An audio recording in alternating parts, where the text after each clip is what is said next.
আসসালামু আলাইকুম রহমতুল্লাহ। প্রথমেই আমি শুভেচ্ছা জানাবো যারা এই স্বাধীন বাংলাদেশ আমাদেরকে উপহার দিয়েছে, ছাত্র ভাইয়েরা এবং বর্তমান অন্তর্বর্তীকালীন সরকারের উপদেষ্টা মণ্ডলীকে। আর যারা আমার ভিডিও দেখছেন সবাইকে আন্তরিক শুভেচ্ছা। আজকে আমরা যে স্বাধীনতাটা পেয়েছি, এই স্বাধীনতাই আমরা চেয়েছিলাম।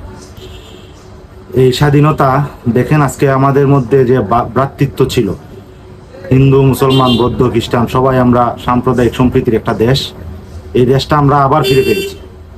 আগে দেখা যেত বিভিন্ন জায়গায় সংখ্যালঘুদের উপরে আক্রমণ, এগুলো আমরা এখন বুঝে গেছি আসলে কারা আক্রমণ করত। বিভিন্ন দেশকে তারা মানে দেখাইতো যে আমাদের দেশে সাম্প্রদায়িক দাঙ্গা হয়, আমরা এগুলা আমাদের সরকার থাকলে আমরা এগুলা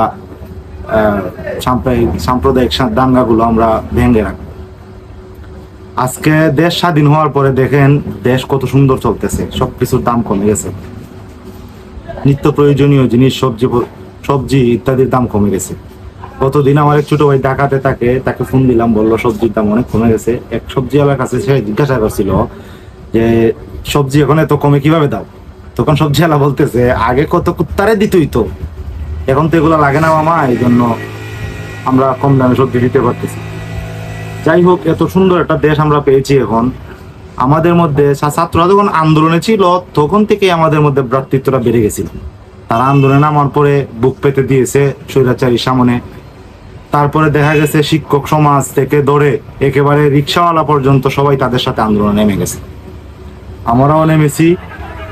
অনেকে পারিবারিক চাপের কারণে রাস্তায় নামতে পারে নাই, কিন্তু ফেসবুকে ঠিকই তারা কলম চালিয়ে গেছে। সবার মধ্যে যে ভ্রাতৃত্বটা ফিরে এসেছে, এর জন্য অনেক ভালো লাগতেছে। এখন অনেকেই, গতকাল কয়েকজন বললো যে এখন বুক ফুলে একটা কথা বলতে পারি, এখন বাক স্বাধীনতা আছে, যা ইচ্ছা যাকে যেটা ইচ্ছা বলতে পারি, আগে তো এগুলো বলতে পারতাম না। তারপরে স্বাধীন হওয়ার পরে কিছু ঘটনা আমরা দেখতে পারছি, যে বিভিন্ন সাম্প্রদায়িক দাঙ্গা, বিভিন্ন সংখ্যালঘুদের উপরে আক্রমণ, এগুলা নিয়ে আমি কিছু বলতে চাই।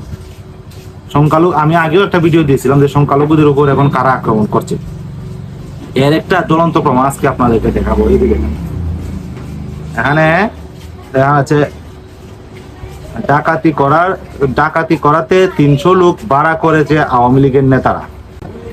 এতদিন যারা ধর্মনিরপেক্ষতার নামে ধর্মহীনতার চর্চা করেছে, তারা এখন ধর্মীয় সাম্প্রদায়িকতা উস্কে দেওয়ার চেষ্টা করতেছে। যাই হোক, এগুলা থেকে আমরা বেরিয়ে এসেছি। এখন তারা যতই চলচাতুরি করুক, যতই চেষ্টা করুক সাম্প্রদায়িক দাঙ্গা লাগিয়ে বিভিন্ন দেশের সাহায্য নিয়ে তারা আবার ক্ষমতায় আসুক, এগুলো অসম্ভব হয় না। আগে কার মদদে তারা এই সিংহাসনে বসেছিল এটা আমরা ভালো করে জানি। ছাত্ররা এখন দেশ হাতে নিয়েছে, যুবকদের হাতে এখন দেশ। এখন আর এই সুযোগ নাই। এখন যুবকদের হাতে দেশ, পথ হারাবে না তারা। দেখেন, পুলিশরা যেমন থানায় নাই, তারা ট্রাফিক সহ বাজার মনিটরিং সহ সবকিছু তাদের হাতে নিয়েছে। বাজারে গিয়ে মানুষদেরকে বলে দিতেছে কেউ যদি অতিরিক্ত দাম নেয় তাহলে আমাদেরকে জানাবেন, আমরা একটা ব্যবস্থা। ট্রাফিক তারা কি সুন্দর সুন্দর করে ট্রাফিক নিয়ন্ত্রণ করছে। আলাদা একটা ইমার্জেন্সি লাইন করছে, যেটা দিয়ে আপনার অ্যাম্বুলেন্স সহ জরুরি গাড়িগুলা যাতায়াত করতেছে, ফায়ার সার্ভিসের গাড়ি যাতায়াত করতেছে। আন্দোলনের সময় তারা যে তাদের সাথে আরো বিভিন্ন মানুষ এসে যে ধ্বংসাত্মক কাজ করেছিল, সেগুলো তারা নিজেরা ঠিক করতেছে। অনেকে লুটপাট করেছিল, তাদের হাত থেকে জিনিসপত্র এনে গণভবনের জিনিস তারা গণভবনে ফেরত দিতেছে। দেয়ালে বিভিন্ন লিখুনি তারা লিখেছিল, এগুলো এখন মুছে নতুন করে সাজিয়ে দিতেছে। এটাই আমাদের বাংলাদেশ। এই সুন্দর বাংলাদেশটাই আমরা চেয়েছিলাম, আলহামদুলিল্লাহ আমরা পেয়েছি। যাদের কারণে পেয়েছি তাদের জন্য অনেক শুভকামনা। আল্লাহ তাদের উজ্জ্বল ভবিষ্যৎ দান করুন, এবং যারা শহীদ হয়েছেন আল্লাহ তাদেরকে শহীদের উচ্চ মর্যাদা দান করুন, বেহেশতের উচ্চ মর্যাদা দান করুন। আবু সাঈদের জন্য অনেক ভালোবাসা। সাম্প্রদায়িক দাঙ্গা তারা এখনো লাগাতে চায়। মাদ্রাসা বিভিন্ন ছাত্ররা মন্দির পাহারা দিচ্ছে, এটা অত্যন্ত প্রশংসনীয়।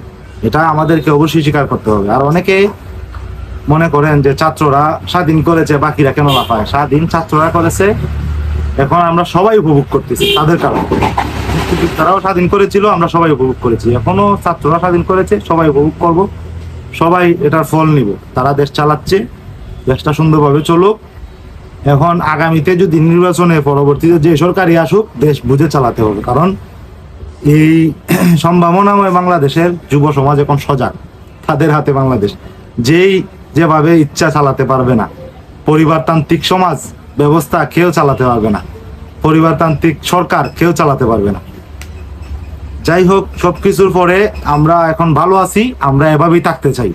কেউ যেন আমাদের এই সুন্দর দেশটাকে আবার নষ্ট করতে না পারে, এই জন্য সজাগ দৃষ্টি রাখবেন।